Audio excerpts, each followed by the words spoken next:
আফগানিস্তানে ধ্বংসযজ্ঞের মধ্যেই আবারও ভূমিকম্প, কেঁপে উঠল ক্ষতিগ্রস্ত দক্ষিণ পূর্বাঞ্চল। রিক্টার স্কেলে মাত্রা ছিল 6.2, প্রাণহানি ছাড়ালো 2200। গাজা সিটিতে হামলা জোরদার, নেতানিয়াহু বাহিনীর একদিনে নিহত আরও 75। ইসরায়েল বিরোধী অবস্থান নেয় ফিলিস্তিনের 3টি মানবাধিকার সংগঠনের ওপর মার্কিন নিষেধাজ্ঞা।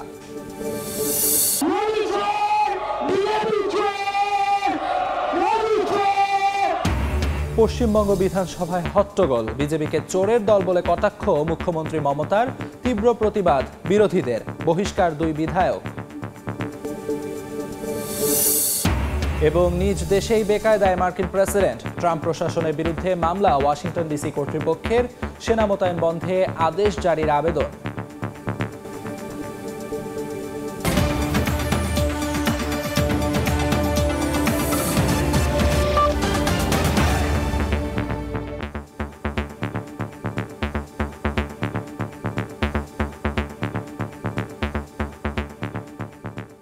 আন্তর্জাতিক সময়ের সঙ্গে আছি আমি আমিরুল ইসলাম আলিফ। আফগানিস্তানের দক্ষিণ পূর্বাঞ্চলে ফের 6.2 মাত্রার ভূমিকম্প আঘাত এনেছে। রোববারে ধ্বংসাত্মক কম্পনের পর এটি একই অঞ্চলে তৃতীয় ধাক্কা। নিহতের সংখ্যা ছাড়িয়েছে 2200, আহত হয়েছেন অন্তত 3600 জন। আবারও কেঁপে উঠল আফগানিস্তান। এই সপ্তাহে তৃতীয়বারের মতো দেশটির দক্ষিণ পূর্বাঞ্চলে ভূমিকম্প আঘাত হানে। স্থানীয় সময় বৃহস্পতিবার রাতে আফগানিস্তানের নাঙ্গারহার প্রদেশের শিওয়ার জেলা ও পাকিস্তান সীমান্তবর্তী বারকাশকোট এলাকায় কম্পন অনুভূত হয়। German research centre for Jio sciences জানিয়েছে, এই কম্পনের উৎপত্তি মাত্র 10 কিলোমিটার গভীরে। এই ভূমিকম্পে বহু বাড়ি ও ছোট অবকাঠামো ক্ষতিগ্রস্ত হয়েছে বলে প্রাথমিকভাবে খবর পাওয়া গেছে। রোববারের প্রথম ধাক্কা ছিল 6 মাত্রার, যা কুনার ও নাঙ্গারহার প্রদেশে ব্যাপক ধ্বংস চালায়। হতাহত হয়েছেন কয়েক হাজার মানুষ। মঙ্গলবার দ্বিতীয় ভূমিকম্পটি 5.5 মাত্রার ছিল, যা পাহাড় ধসে গ্রামীণ এলাকার সঙ্গে সড়ক যোগাযোগ বিচ্ছিন্ন করে দেয়। এতে উদ্ধার কাজে বাধা সৃষ্টি হয়। পরপর এই 3টি ভূমিকম্পে হাজার হাজার বাড়িঘর ধ্বংস হয়ে গেছে। স্কুল, হাসপাতাল ও অন্যান্য অবকাঠামো ক্ষতিগ্রস্ত হয়েছে। বেঁচে থাকা মানুষগুলো গৃহহীন হয়ে রাত কাটাচ্ছেন খোলা আকাশের নিচে। নিরাপদ আশ্রয় ও খাদ্যের অভাবে মানবিক বিপর্যয় আরও গভীর হচ্ছে বলে জানায় স্থানীয় কর্তৃপক্ষ। আন্তর্জাতিক সম্প্রদায় উদ্বিগ্ন। জাতিসংঘ ও বিভিন্ন সাহায্য সংস্থা জানিয়েছে, খাদ্য, পানি, চিকিৎসা ও আশ্রয়ের তীব্র সংকট সৃষ্টি হয়েছে। তারা তৎপরতার সঙ্গে উদ্ধার ও মানবিক সহায়তা পৌঁছে দেওয়ার পরিকল্পনা হাতে নিয়েছে, কারণ এখনও বহু মানুষ ধ্বংসস্তূপের নিচে আটকা থাকতে পারে। ইয়াসিন মোহাম্মদ জিসান, সময় সংবাদ। গাজায় ইসরায়েলি বাহিনীর হামলায় নিহত হয়েছেন অন্তত 75 ফিলিস্তিনি। স্বাস্থ্য মন্ত্রণালয়ের তথ্য মতে নিহতদের অন্তত 44 জন গাজা সিটিতে এবং 14 জন খাদ্য সহায়তা নিতে গিয়ে প্রাণ হারান। ইসরায়েলি সেনারা দাবি করছে, তারা এরই মধ্যে গাজা সিটির 40% নিয়ন্ত্রণে নিয়েছে। উপত্যকাটির স্বাস্থ্য কর্মকর্তারা জানিয়েছেন, গত 1 বছরে প্রতিদিন গড়ে 28 শিশুর মৃত্যু হয়েছে। এদিকে ইসরায়েলের বিরুদ্ধে যুদ্ধাপরাধ তদন্তে আন্তর্জাতিক অপরাধ আদালতকে সহযোগিতার অভিযোগে 3টি ফিলিস্তিনি মানবাধিকার সংগঠনের ওপর নিষেধাজ্ঞা আরোপ করেছে যুক্তরাষ্ট্র।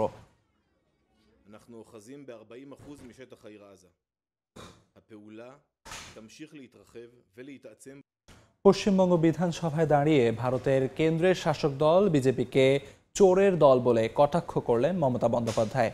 বৃহস্পতিবার বিধানসভায় বিশেষ অধিবেশনে বক্তব্য দিতে গিয়ে রেগে যান মুখ্যমন্ত্রী। এই ঘটনার তীব্র প্রতিবাদ জানান বিজেপি বিধায়করা। পরে এ নিয়ে তুলকালাম কাণ্ড বেঁধে যায় বিধানসভায়। বহিষ্কার করা হয় 2 জন বিজেপি বিধায়ককে। বিস্তারিত জানাচ্ছেন সুব্রত আচার্য। বেশ কয়েক মাস ধরেই ভারতের কেন্দ্রীয় সরকারের বিরুদ্ধে অভিযোগ তুলছিল পশ্চিমবঙ্গের শাসক দল তৃণমূল কংগ্রেস। দাবি করা হচ্ছিল, বাংলা ভাষায় কথা বলায় বাংলাদেশি অনুপ্রবেশকারী সন্দেহে গ্রেপ্তার করা হচ্ছে ভারতীয়দেরই। এমনকি অনেককে বাংলাদেশে পুশব্যাকও করা হয়েছে। বৃহস্পতিবার সেই প্রতিবাদের অংশ হিসেবে রাজ্য বিধানসভায় বিশেষ অধিবেশন ডেকে কেন্দ্রীয় সরকারের বাংলা ভাষা বিরোধী নীতির বিরুদ্ধে প্রশ্নোত্তর পর্বে অংশ নেন মুখ্যমন্ত্রী। এক পর্যায়ে মেজাজ হারিয়ে প্রধানমন্ত্রী নরেন্দ্র মোদী, স্বরাষ্ট্রমন্ত্রী অমিত শাহ সহ বিজেপিকে চোর বলে আক্রমণ করেন মমতা বন্দ্যোপাধ্যায়। আজকে মানুষ ট্যাক্সে মানুষের জীবন সবটাই আজকে ওভারলোডেড হয়ে গেছে। আজকে পৃথিবীর ওয়ার্ডা থেকে, দেশবন্ধু চিত্তরঞ্জন দাস থেকে, মাতঙ্গিনী হাজরা থেকে সকলেই ভাষা ছিল কিন্তু বাংলা। রবীন্দ্রনাথ ঠাকুরের ভাষা ছিল বাংলা। মোদী চোর, বিজেপি বিজেপি এর প্রতিবাদ জানালে সভায় উত্তেজনা ছড়িয়ে পড়ে। পরিস্থিতি নিয়ন্ত্রণে আনতে মার্শাল ডেকে বিজেপি বিধায়ক শঙ্কর ঘোষকে বের করে দেন স্পিকার।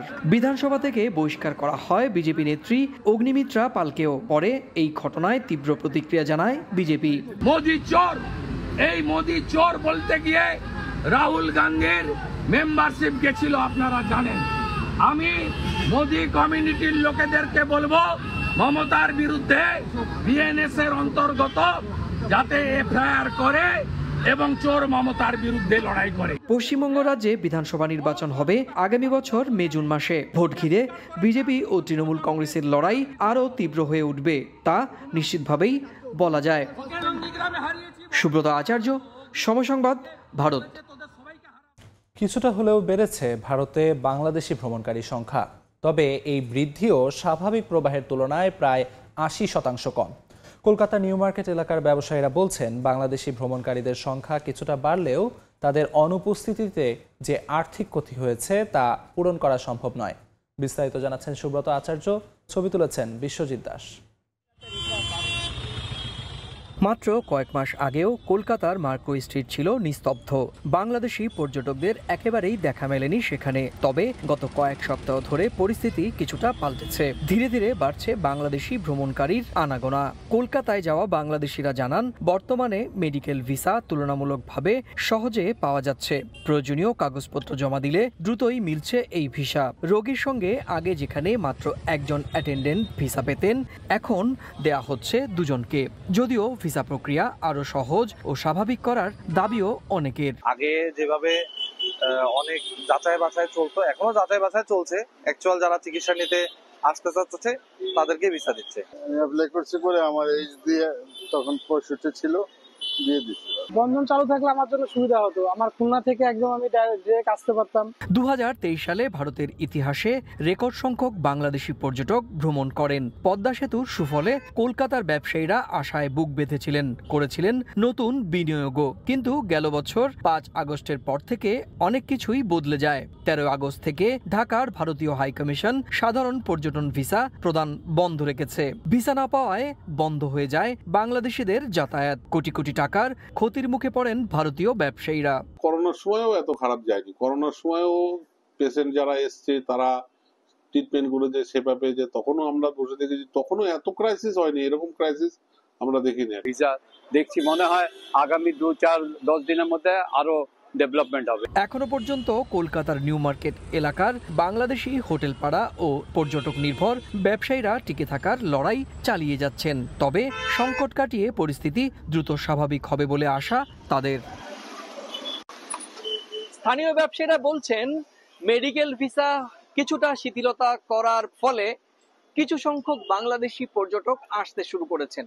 কিন্তু গত 1 বছরে তাদের যে ক্ষতি হয়েছে তা পোষাতে কমপক্ষে 2 বছর সময় লাগবে। মধ্য কলকাতার নিউ মার্কেট এলাকা থেকে সুব্রত আচার্য, সময় সংবাদ। যুক্তরাষ্ট্রের রাজধানীতে সেনা মোতায়েন করায় ট্রাম্প প্রশাসনের বিরুদ্ধে মামলা করেছে ওয়াশিংটন ডিসি কর্তৃপক্ষ। বৃহস্পতিবার ফেডারেল কোর্টে মামলাটি দায়ের করা হয়। মামলার আর্জিতে বলা হয়, এই মোতায়েন অসাংবিধানিক এবং একাধিক ফেডারেল আইনের লঙ্ঘন। সেনা মোতায়েন বন্ধে আদেশ জারির জন্য আদালতের কাছে আবেদন জানানো হয়েছে। যুক্তরাষ্ট্র থেকে হাসানুজ্জামান সাকির রিপোর্ট। চলতি বছরের জানুয়ারিতে হোয়াইট হাউসে ফিরে আসার পর থেকে মার্কিন প্রেসিডেন্ট ডোনাল্ড ট্রাম্প যুক্তরাষ্ট্রের ভিতরে সামরিক বাহিনীর কার্যক্রম সম্প্রসারিত করেছেন। গেল মাসে ট্রাম্প ন্যাশনাল গার্ড সৈন্যদের রাজধানী ওয়াশিংটন ডিসিতে মোতায়েন করেন। প্রেসিডেন্টের দাবি, এর মাধ্যমে আইন শৃঙ্খলা পরিস্থিতির উন্নতি ও জননিরাপত্তা পুনর্প্রতিষ্ঠা করা সম্ভব হবে। রাজধানীর মেট্রোপলিটন পুলিশ ডিপার্টমেন্টকেও সরাসরি ফেডারেল নিয়ন্ত্রণে নিয়ে আসেন ট্রাম্প। মার্কিন প্রেসিডেন্টের এমন নজিরবিহীন সিদ্ধান্তে যুক্তরাষ্ট্র জুড়ে সৃষ্টি হয় মিশ্র প্রতিক্রিয়া। এবার খোদ ওয়াশিংটন ডিসি কর্তৃপক্ষ রাজধানীতে ন্যাশনাল গার্ড সৈন্য মোতায়েনের ঘটনায় ট্রাম্প প্রশাসনের বিরুদ্ধে মামলা করেছে। বৃহস্পতিবার ফেডারেল কোর্টে মামলাটি দায়ের করেন ডিসি অ্যাটর্নি জেনারেল ব্রায়ান শোয়ালব। মামলায় বলা হয়, এই মোতায়েন অসাংবিধানিক এবং একাধিক ফেডারেল আইনের লঙ্ঘন। আদালতের কাছে এই মোতায়েন বন্ধে আদেশ জারিরও আবেদন জানানো হয়েছে। সামাজিক যোগাযোগ মাধ্যম এক্সে দেয়া এক পোস্টে অ্যাটর্নি জেনারেল বলেন, আমেরিকান ভূমিতে মার্কিন নাগরিকদের উপর সশস্ত্র সেনারা পুলিশি দায়িত্ব পালন করবে এটি কখনোই হওয়া উচিত নয়। এটি প্রেসিডেন্টের নির্বাহী ক্ষমতার বিপজ্জনক সম্প্রসারণ, যা সেনাবাহিনী ও সাধারণ নাগরিকদের মধ্যে উত্তেজনা সৃষ্টি করতে পারে। মামলার আর্জিতে ব্রায়ান শোয়ালব বলেন, ডিস্ট্রিক্ট অফ কলম্বিয়ার উপর জোরপূর্বক সামরিক দখল স্থানীয় স্বায়ত্তশাসন এবং মৌলিক স্বাধীনতাকে লঙ্ঘন করবে।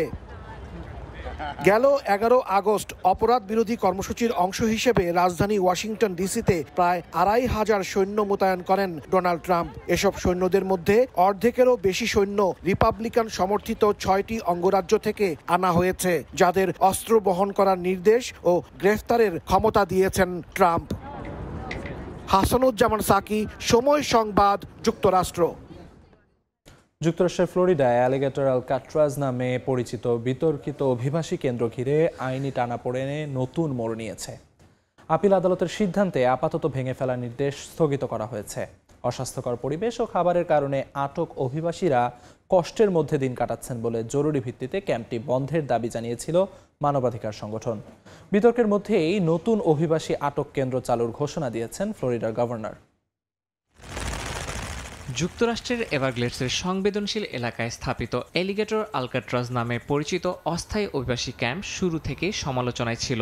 আদালতের নিষেধাজ্ঞা সত্ত্বেও আপিল বিভাগে স্থগিতাদেশে আবারও সচল রইল এর কার্যক্রম।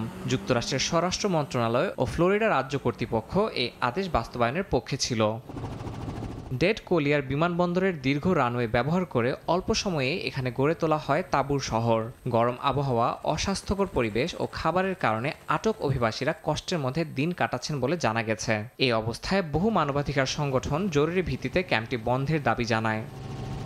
স্থানীয় মিকোসুকি নেটিভ আমেরিকান সম্প্রদায় এই কেন্দ্রে পরিবেশগত ক্ষতির আশঙ্কা জানিয়েছে। তাদের দাবি, এভারগ্লেডসের উদ্ভিদ ও প্রাণী বৈচিত্র্য সরাসরি হুমকির মুখে পড়তে পারে। একই সঙ্গে বন্য প্রাণী ও জলাভূমির উপর এর দীর্ঘমেয়াদী প্রভাব নিয়েও উদ্বেগ রয়েছে। বিতর্কের মধ্যেই ফ্লোরিডার গভর্নর নতুন অভিবাসী আটক কেন্দ্র চালুর ঘোষণা দিয়েছেন। ডিপোর্টেশন ডিপো নামে ওই স্থাপনায় প্রায় 2000 মানুষকে রাখার সক্ষমতা থাকবে বলে জানা গেছে। এর মাধ্যমে রাজ্যে অভিবাসী আটক কার্যক্রম আরও সম্প্রসারিত করার পরিকল্পনা করছে স্থানীয় প্রশাসন। ইয়াসিন মোহাম্মদ জিসান, সময় সংবাদ। যৌথ নৌ মহড়ায় অংশ নিয়েছে সুইডেন ও মার্কিন সেনারা। বৃহস্পতিবার কর্সো দ্বীপে দুই দেশের অন্তত 500 সেনা যুদ্ধের সক্ষমতা বাড়াতে নানা কৌশল রপ্ত করেন। বাল্টিক সাগর অঞ্চলে ন্যাটোভুক্ত দেশগুলোর উপকূল ও দ্বীপপুঞ্জের প্রতিরক্ষা ব্যবস্থা শক্তিশালী করাই মহড়ার লক্ষ্য বলছে দুই দেশ। সুইডেনের কোর্সো দ্বীপে হয়ে গেল সুইডিশ ও মার্কিন নৌসেনাদের যৌথ মহড়া। প্রতি বছরের মতো এবারও এর আয়োজন করেছে সুইডেন। চারপাশে পানি বেষ্টিত দ্বীপটিতে সম্মিলিত এ প্রশিক্ষণে অংশ নেয় দু দেশের অন্তত 500 সেনা। নৌমহড়ার পাশাপাশি গোলাগুলি ও ড্রোন উড়ানো ছাড়াও ছিল নানা ধরনের প্রশিক্ষণ। যুদ্ধসহ যে কোনো হুমকি রুখে শান্তি প্রতিষ্ঠা এবং দুদেশের মধ্যে পারস্পরিক সহযোগিতা বজায় রাখার ওপর জোর দেওয়ার কথাও জানিয়েছে তারা। দ্বীপপুঞ্জের মধ্যে প্রশিক্ষণ চ্যালেঞ্জিং হলেও এটা এক অন্যরকম অভিজ্ঞতা। আমরা শত শত বছর ধরে এমন জটিল পরিবেশে কাজ করে আসছি। মার্কিন সেনাদের সঙ্গে মহড়ার মধ্য দিয়ে তাদের নানান কৌশল সম্পর্কে জানতে পারছি, পরিচিত হচ্ছি তাদের ব্যবহৃত নতুন নতুন প্রযুক্তির সঙ্গে।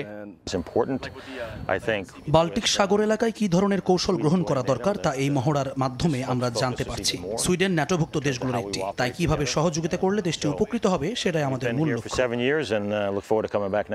এবারের মহড়ায় মূলত ভবিষ্যতের সামরিক অভিযানের ক্ষেত্রে আরও কৌশলী হওয়ার ওপর বিশেষ জোর দেওয়া হয়েছে। এছাড়া দুদেশের মধ্যে নতুন নতুন প্রযুক্তির সমন্বয় সাধনের বিষয়টিও প্রাধান্য পেয়েছে। নাসরিন রুমি, সময় সংবাদ। যুক্তরাষ্ট্রকে নতুন করে চিন্তায় ফেলেছে চীনের সামরিক প্রযুক্তি ও আধুনিক সমরাস্ত্র। বিশ্লেষকরা মনে করছেন নিরাপত্তা হুমকি বাড়ার পাশাপাশি অস্ত্র বাণিজ্য মন্দার আশঙ্কাও করছেন প্রেসিডেন্ট ডোনাল্ড ট্রাম্প। এদিকে ট্রাম্পের নিজস্ব বাণিজ্য ব্যবস্থা দ্রুতই মার্কিন আদালত বাতিল করতে পারেন বলে জানা গেছে।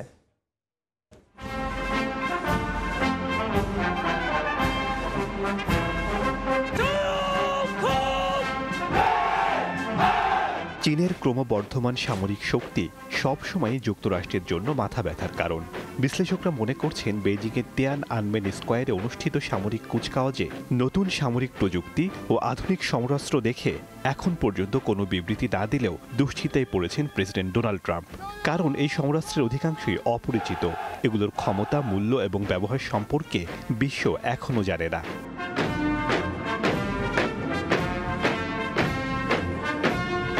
চীনের এই প্রদর্শনীর পর যুক্তরাষ্ট্রের অস্ত্র বাণিজ্যে মন্দা দেখা দিতে পারে বলে অনেকে আশঙ্কা করছেন, কারণ যুক্তরাষ্ট্রের চেয়ে অনেক কম মূল্যে চীনের অস্ত্র কেনা সম্ভব। এছাড়া সেখান থেকে অস্ত্র কেনার ক্ষেত্রে কোনো রাজনৈতিক জটিলতাও নেই। আবার এই অস্ত্র ঠেকানোর মতো প্রযুক্তি এখনও যুক্তরাষ্ট্র পশ্চিমা বিশ্বের কাছে আছে কিনা তা নিয়েও ধোঁয়াশা রয়েছে। অস্ত্রের বিশাল প্রদর্শনীর মাধ্যমে যুক্তরাষ্ট্র সহ সারা বিশ্বের কাছে চীন একটি বার্তা স্পষ্টভাবে পৌঁছাতে পেরেছে বলে মনে করছেন বিশ্লেষকরা।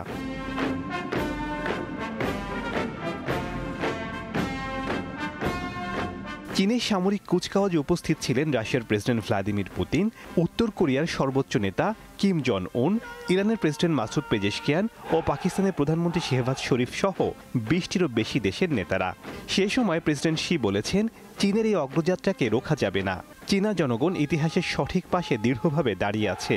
এর আগে সাংহাই সম্মেলনে রাশিয়া, ভারত ও চীন মিলে মার্কিন বিরোধী বলয় তৈরি করেছে বলে মনে করেন আন্তর্জাতিক বিশেষজ্ঞরা। যুক্তরাষ্ট্রের নেতৃত্বাধীন বিশ্ব ব্যবস্থা টিকিয়ে রাখতে মার্কিন নীতি নির্ধারকরা নতুন করে চিন্তিত হতে পারেন। আবার ট্রাম্প বাণিজ্য নিয়ে নিজস্ব পথে এগিয়ে যাচ্ছেন। তার এই নতুন বাণিজ্য নীতি লাভজনক নয় বলে ইঙ্গিত পাওয়া যাচ্ছে। এতে করে দেশটির বাণিজ্য খাত ঝুঁকিতে পড়তে পারে বলে আশঙ্কা তৈরি হয়েছে।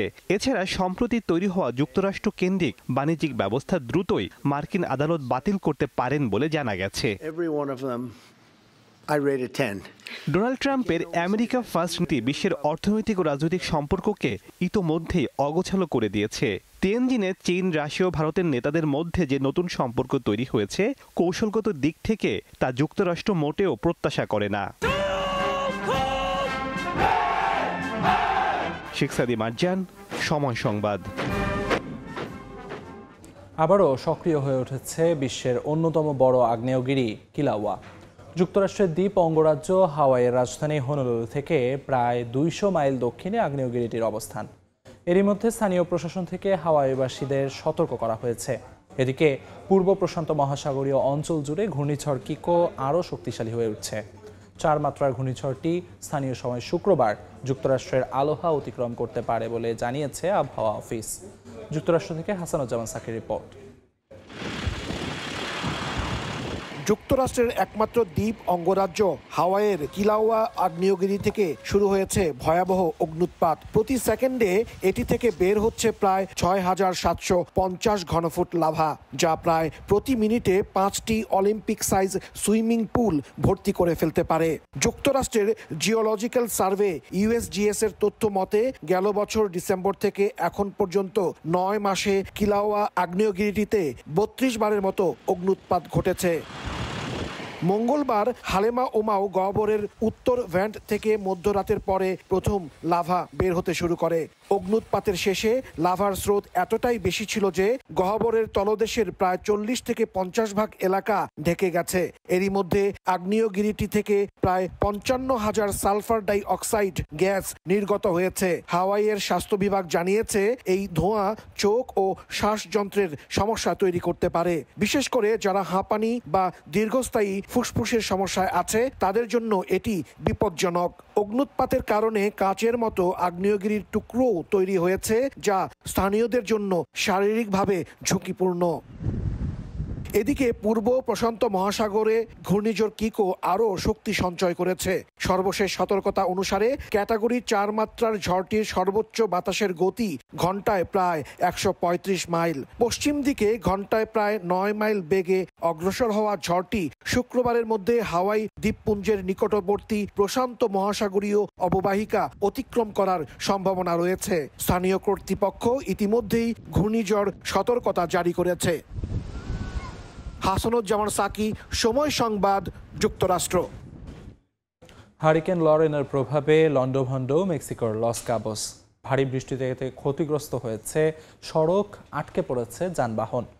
লরেনও সরাসরি আঘাত না করলেও এর প্রভাবে লস কাবোসে আকস্মিক বন্যার সৃষ্টি হয়। কাদার স্রোতে আটকে পড়ে বহু যানবাহন, ঝুঁকি নিয়ে চলাচল করে স্থানীয়রা। ঝড়টি দুর্বল হয়ে বর্তমানে উত্তর দিকে অগ্রসর হচ্ছে বলে জানায় স্থানীয় কর্তৃপক্ষ। স্থানীয় সময় শনিবার কম জনবসতি এলাকায় আঘাত হানার সম্ভাবনা রয়েছে বলেও জানায় তারা। পাহাড়ি এলাকায় ভূমিধসের শঙ্কার কথা জানিয়েছেন আবহাওয়াবিদরা। ব্যবহারকারীদের ব্যক্তিগত তথ্য সংগ্রহ করার অভিযোগে গুগলকে ৪২ কোটি ৫০ লাখ মার্কিন ডলার জরিমানা করেছেন যুক্তরাষ্ট্রের এক ফেডারেল জুরি। গুগল সার্চ ইঞ্জিনে বড় ধরনের পরিবর্তনের নির্দেশও দিয়েছেন আদালত। তবে মার্কিন বিচার বিভাগ প্রস্তাবিত ক্রোম ব্রাউজার বিক্রি করার আদেশ প্রত্যাখ্যান করেছেন আদালত। যুক্তরাষ্ট্রে এক নজিরবিহীন রায়ে ফেডারেল আদালত গুগলে বড় ধরনের পরিবর্তনের নির্দেশ দিয়েছেন। ওয়াশিংটনের ডিস্ট্রিক্ট কোর্টের বিচারক অমিত মেহতার ২২৬ পৃষ্ঠার রায় বলা হয়েছে, গুগল সার্চ ইঞ্জিন অবৈধ একচেটিয়া আধিপত্যে পরিণত হয়েছে। গুগলকে এমন সব কৌশল বন্ধ করতে হবে যা সার্চ ইঞ্জিন ও অন্যান্য সেবা ব্যবহারকারীদের ডিভাইসে একচেটিয়া প্রভাব বিস্তারে সহায়তা করে। পাশাপাশি গোপন অনুসন্ধান ডাটাবেজ আংশিকভাবে উন্মুক্ত করার নির্দেশ দেওয়া হয়েছে, যাতে প্রতিযোগীরা সমান সুবিধা পায়। তবে আদালত সরাসরি গুগলের মাল্টি-বিলিয়ন ডলারের চুক্তি বন্ধ করেনি, যার মাধ্যমে প্রতিষ্ঠানটি প্রতি বছর ২৬০০ কোটি মার্কিন ডলার ব্যয় করে স্মার্টফোন, পিসি এবং অন্যান্য ডিভাইসে ডিফল্ট সার্চ অপশন ধরে রাখে। বিচারকের মতে এসব চুক্তি নিষিদ্ধ করলে বাজারে ক্ষতির ঝুঁকি বেড়ে যেতে পারে। একইভাবে বিচারক মার্কিন বিচার বিভাগ প্রস্তাবিত গুগলের ক্রোম ব্রাউজার বিক্রি করার আদেশও প্রত্যাখ্যান করেছেন। বলেন, ব্রাউজার আলাদা করা হলে প্রক্রিয়াটি হবে অত্যন্ত জটিল ও ঝুঁকিপূর্ণ, তাই মূল কাঠামো অক্ষুণ্ণ রেখেই গুগলের কার্যক্রম নিয়ন্ত্রণে আনা প্রয়োজন বলেও উল্লেখ করেন তিনি। এদিকে গুগলকে ৪২ কোটি ৫০ লাখ মার্কিন ডলার জরিমানা করেছে যুক্তরাষ্ট্রের এক ফেডারেল জুরি। কোটি কোটি ব্যবহারকারীরা ট্র্যাকিং ফিচার বন্ধ করলেও গোপনে তথ্য সংগ্রহের অভিযোগে এই রায় দেয়া হয়। মামলার বাদীপক্ষের আইনজীবীরা জানান, এটি ব্যবহারকারীদের গোপনীয়তার মারাত্মক লঙ্ঘন এবং ভোক্তা অধিকারের বিরুদ্ধে একটি প্রমাণিত উদাহরণ। বিশেষজ্ঞরা বলছেন, এই রায় শুধু গুগলের আর্থিক ক্ষতি নয়, বরং বড় প্রযুক্তি প্রতিষ্ঠানের তথ্য ব্যবহার নীতি নিয়েও নতুন বিতর্ক তৈরি করবে। একই সঙ্গে ভবিষ্যতে গোপনীয়তা রক্ষার আইনি কাঠামো আরও কড়াকড়ি করার চাপ বাড়তে পারে। মৌসুমী সাথী, সময় সংবাদ। বিশ্বের বিভিন্ন দেশে কয়েক ঘন্টা বিভ্রাটের পর অবশেষে গুগলের বিভিন্ন সেবা কার্যক্রম পুনরায় সচল হয়েছে। পর্যবেক্ষণকারী ওয়েবসাইট ডাউন ডিটেক্টর জানায়, স্থানীয় সময় বৃহস্পতিবার হঠাৎ করে গুগলের বিভিন্ন সেবা কার্যক্রম ব্যাহত হয়ে পড়ে। বারবার চেষ্টা করেও ক্রোম ব্রাউজার, গুগল ট্রান্সলেট সহ অন্যান্য সেবা ব্যবহার করতে পারেননি গ্রাহকরা। এতে সেবা বঞ্চিত হয় লাখ লাখ মানুষ। তুরস্ক সহ ইউরোপের অনেক দেশ এই বিপর্যয়ের মুখোমুখি হয়েছিল বলে জানা গেছে। ট্র্যাকার ওয়েবসাইট এক প্রতিবেদনে জানিয়েছে, তুরস্ক, জার্মানি, নেদারল্যান্ডস, গ্রিস সহ অন্তত ৩৮টি দেশের গুগল সেবা ব্যাহত হওয়ার তথ্য দিয়েছিল। নেপালে অপব্যবহার ঠেকাতে ইউটিউব, ফেসবুক সহ ২৩টি সামাজিক যোগাযোগ মাধ্যম বন্ধ করেছে দেশটির সরকার। নিবন্ধনের শর্ত পূরণে ব্যর্থ হওয়াকে এই পদক্ষেপের কারণ হিসেবে দেখানো হয়েছে। নেপালের সরকার জানিয়েছে, ভুয়া আইডি ব্যবহার করে ঘৃণা ও গুজব ছড়ানো, সাইবার অপরাধ এবং সামাজিক সম্প্রীতি নষ্ট হওয়ায় তারা বাধ্য হয়ে এই সিদ্ধান্ত নিয়েছে। বুধবার পর্যন্ত সামাজিক যোগাযোগ মাধ্যম কোম্পানিগুলোর নিবন্ধন শর্ত পূরণ করার সময়সীমা ছিল। টিকটক, ভাইভার, ইউটক, নিমবাজ এবং পিপো লাইভ এরই মধ্যে নিবন্ধন করলেও ফেসবুক, হোয়াটসঅ্যাপ ও ইনস্টাগ্রাম নিবন্ধন করেনি। যোগাযোগ ও তথ্য প্রযুক্তি মন্ত্রী বলছেন, বারবার অনুরোধ উপেক্ষা করায় তাদের সেবা নেপালে বন্ধ করা হয়েছে। শ্রমিকের বেতন বকেয়া রাখা নিয়োগকর্তাদের জরিমানা ও কারাদণ্ডের বিধান আরও কঠোর করেছে দক্ষিণ কোরিয়া। আইন না মানলে দেয়া হবে নতুন শ্রমিক নিয়োগে নিষেধাজ্ঞা, ভোগ করতে হবে ৫ বছরের কারাদণ্ড। আইনে আরও বলা হয়েছে, বেতন বকেয়া থাকা অবস্থায় ভিসার মেয়াদ শেষ হয়ে গেলেও কোনো শ্রমিককে জোরপূর্বক নিজ দেশে ফেরত পাঠানো যাবে না। সরকারের এমন উদ্যোগকে স্বাগত জানিয়েছেন প্রবাসী শ্রমিকরা। দক্ষিণ কোরিয়া থেকে মোহাম্মদ হানিফের রিপোর্টে বিস্তারিত। বিশ্বের অন্যতম উন্নত অর্থনীতির দেশ হলেও শ্রমক্ষেত্রে এখনও নানা অসঙ্গতি ও বৈষম্য রয়ে গেছে দক্ষিণ কোরিয়া। এর মধ্যে বকেয়া বেতন বড় একটি সমস্যায় পরিণত হয়েছে। শ্রমিকের প্রাপ্য মজুরি সময় মতো না দেওয়ায় প্রতি বছর কয়েক হাজার কোটি ওয়ান বকেয়া রয়ে যায়। অনেক ক্ষেত্রে মালিকপক্ষ আর্থিক সংকট, দেউলিয়া হয়, দিতে পারে না বেতন। ইচ্ছাকৃতভাবে মজুরি আটকে রাখার অভিযোগও আছে বিভিন্ন প্রতিষ্ঠানের বিরুদ্ধে। মালিক কর্তৃপক্ষ আমাদেরকে বিভিন্নভাবে প্রেশারাইজ করতো, আমাদের কাজে বাধ্য করা হতো, অথবা ঠিকমতো বেতন বেতন আমাদেরকে দেওয়া হতো না, যার কারণে আমরা পরিবারের টাকা ঠিকমতো পাঠাইতে পারতাম না। এমনকি 5 বছর শেষ করার পরে যে 13 নম্বর টাকা আমাদের অবসর যে ভাতার টাকাটা, এটাও আটকে রাখা হতো। দেশে যাওয়ার সময় সে মালিক আমাকে হুমকি দিয়েছে যে এই টাকা তুই নিয়ে গেলে তোর আর বাংলাদেশ থেকে আবার রিটার্ন নিয়ে আসবো না। তো এই ধরনের মানসিক নির্যাতন ও প্রেশার এর আগে আমরা সম্মুখীন হয়েছি। শ্রমিক হিসেবে কারখানায় কাজ করার সময় বেতন না পাওয়ার তিক্ত অভিজ্ঞতার কথা তুলে ধরেন খোদ দক্ষিণ কোরিয়ার প্রেসিডেন্ট। মজুরি আটকানো এটি একটি বদভ্যাস। আমি নিজেরও অনেক বেতন পাই নাই, এটা মোটেও ঠিক নয়। আমি দাস নই যে বেতন না দিয়ে আমাকে শুধু কাজ করাবে। শ্রমিকদের আর্থিক নিরাপত্তা নিশ্চিতে এবার প্রচলিত আইনে কিছু পরিবর্তন এনেছে দক্ষিণ কোরিয়ার সরকার। বেতন বকেয়া থাকলে এতদিন 3 বছরের কারাদণ্ডের বিধান ছিল, নতুন সিদ্ধান্তে তা বাড়িয়ে 5 বছর করা হয়েছে। এছাড়া বকেয়া বেতনের জন্য নির্দিষ্ট সময় পর্যন্ত শ্রমিক নিয়োগের নিষেধাজ্ঞার বিধান রাখা হয়েছে। মজুরি বকেয়া রাখা শুধু সমস্যাই না, বরং এটি একটি গুরুতর অপরাধ। এটা শ্রমিকের মজুরি চুরি করার শামিল, যা তাদের জীবনকে হুমকির মুখে ফেলে। দক্ষিণ কোরিয়ার বিচার মন্ত্রণালয় জানিয়েছে অভিবাসন নিয়ন্ত্রণ আইনের 84 নম্বর ধারা সংশোধন করা হচ্ছে। এতে বলা হয়েছে বেতন বকেয়া থাকা অবস্থায় ভিসার মেয়াদ শেষ হয়ে গেলেও কোনো বিদেশি শ্রমিককে জোরপূর্বক নিজ দেশে ফেরত পাঠানো যাবে না। এমন সিদ্ধান্তকে স্বাগত জানিয়েছেন বিদেশি শ্রমিকরা। দক্ষিণ কোরিয়া থেকে মোহাম্মদ হানিফ, সময় সংবাদ। শখের বশে ইকুয়েডর থেকে আনা 8টি কলা গাছের চারা এখন রূপ নিয়েছে কুয়েতের প্রথম বাণিজ্যিক কলা বাগানে। কুয়েতের কৃষিখাতে এটি একটি গুরুত্বপূর্ণ মাইলফলক হিসেবে ধরা হচ্ছে। এই সফলতায় গুরুত্বপূর্ণ ভূমিকা রয়েছে বাংলাদেশি শ্রমিকদেরও। কুয়েত থেকে মঈন সুমনের রিপোর্টে বিস্তারিত।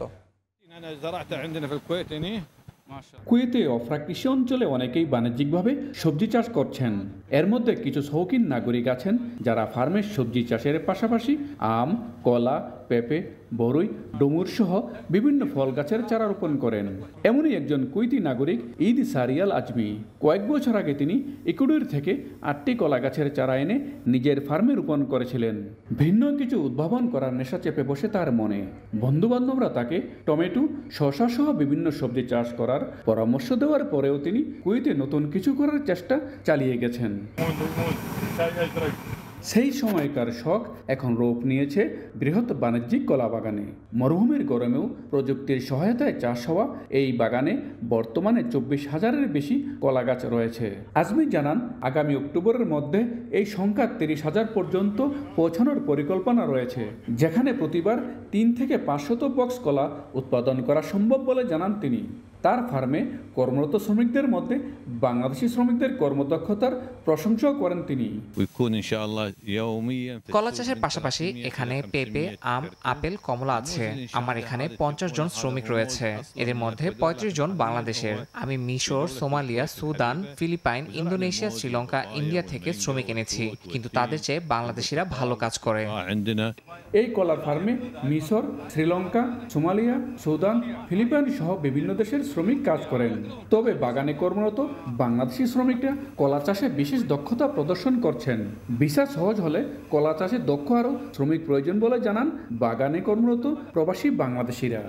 দেশের বাংলাদেশের লোক সবাই এই গাছগুলির সম্বন্ধে জানে, কলা বাগানের সম্বন্ধে জানে। আমাকে বাংলাদেশের কলা গাছ আছে, আমরা যেগুলি লোক আনি তারাও কাম কাজ আইডিয়া আছে মোটামুটি। এই জন্য তারা বাংলাদেশের লোকের একটু পছন্দ করে।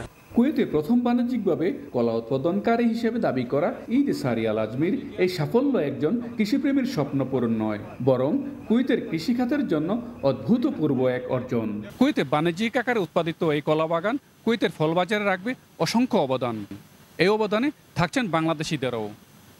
কুয়েতের অফরা থেকে মঈন সুমন, সময় সংবাদ। বাড়ির সব বৈদ্যুতিক সুইচ বন্ধ থাকার পরেও বিল বাড়ার কারণ ব্যাখ্যা করেছে একদল বিজ্ঞানী। একে ফ্যান্টম বা ভ্যাম্পায়ার এনার্জি হিসেবে আখ্যা দিয়েছেন তারা। বিজ্ঞানীরা বলছেন, বৈদ্যুতিক যন্ত্রাংশ ব্যবহারের পরে সকেটে লাগিয়ে রাখা প্লাগগুলোই নীরবে টানতে থাকে বিদ্যুৎ, আর এতেই বাড়ে বিল। লাইট নিভে আছে, টিভি বন্ধ, চার্জার থেকে মোবাইলটাও খোলা, তবু গ্রাহকের পকেট থেকে বেরিয়ে যাচ্ছে অতিরিক্ত অর্থ, কারণ তার অনুমতি ছাড়াই বয়ে যাচ্ছে বৈদ্যুতিক প্রবাহ। এই ভৌতিক বিল বাড়ার কারণ ব্যাখ্যা করেছে একদল বিজ্ঞানী। একে ফ্যান্টম বা ভ্যাম্পায়ার এনার্জি হিসেবে আখ্যা দিয়েছেন তারা।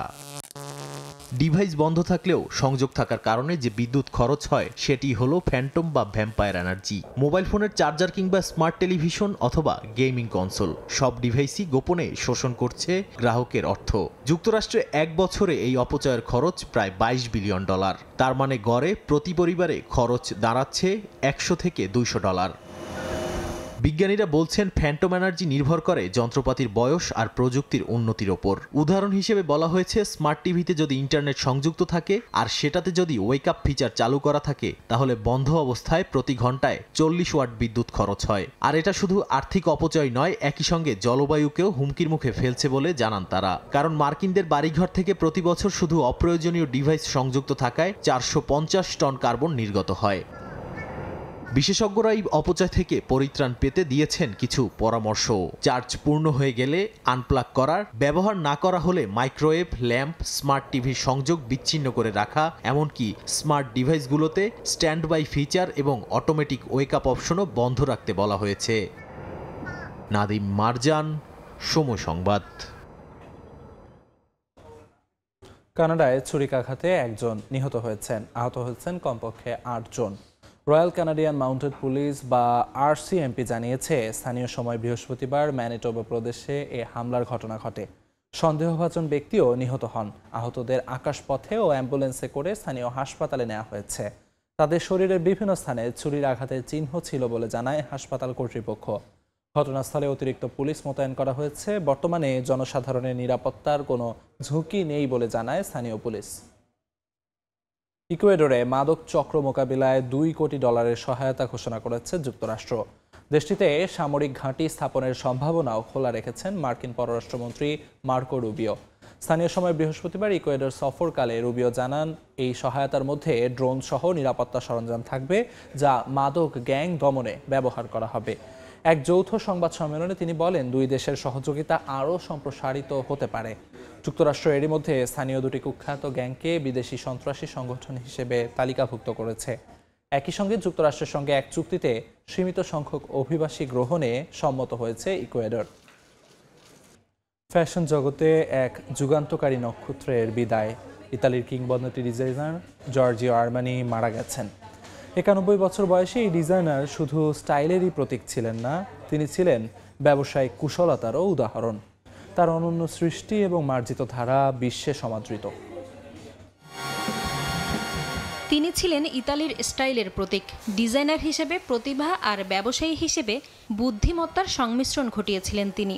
তার সৃষ্টিশীলতা শুধু পোশাকে নয়, ফ্যাশনের প্রতিটা দিককে স্পর্শ করেছে। বৃহস্পতিবার ইতালির কিংবদন্তি ডিজাইনার জর্জিও আর্মানির মৃত্যুর খবর নিশ্চিত করে তারই গড়া প্রতিষ্ঠান আর্মানি। ফ্যাশনের এই কিংবদন্তি কেবল একটি ব্র্যান্ডই নয়, এক যুগের স্টাইলের আইকন ছিলেন।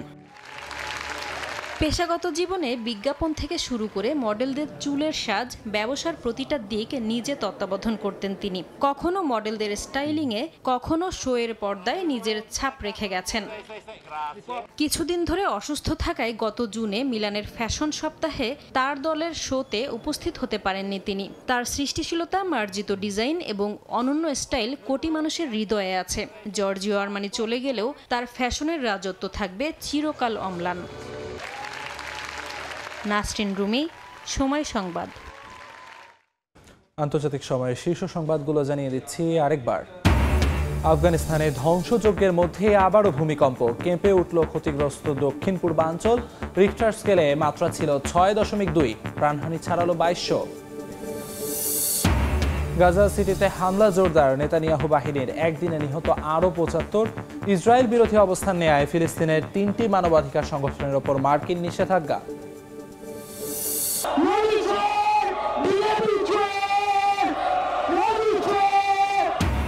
পশ্চিমবঙ্গ বিধানসভায় হট্টগোল, বিজেপিকে চোরের দল বলে কটাক্ষ মুখ্যমন্ত্রী মমতার। তীব্র প্রতিবাদ বিরোধীদের, বহিষ্কার 2 বিধায়ক।